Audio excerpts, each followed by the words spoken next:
Let's now shift gears to the situation in the Middle East. The WHO has strongly condemned the attack on Al Ahli Arab Hospital in northern of Gaza Strip. Now, the hospital was operational with patients, health and caregivers and internally displaced people sheltering there. Now, early reports indicated hundreds of fatalities and injuries.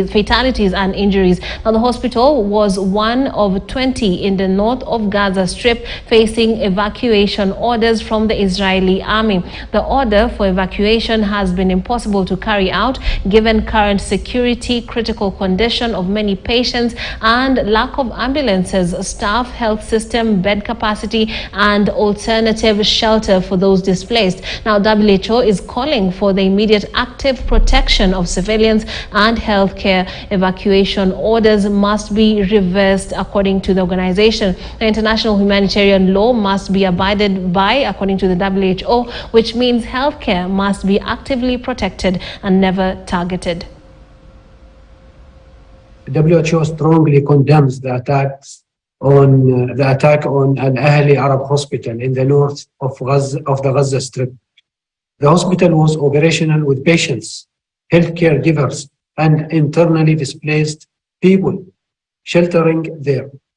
Early reports indicates hundreds of fatalities and injuries. A plea that what is needed in Gaza now is an immediate access. This corridor at Rafah needs to be opened as soon as possible. There's an absolute need for fuel, water, food, and of course medicines and medical supplies. The supplies are ready. They're at the border. They're waiting to get in. There's an absolute need for this. This horror has to stop. The very place that can save the life of an injured civilian become a place of death.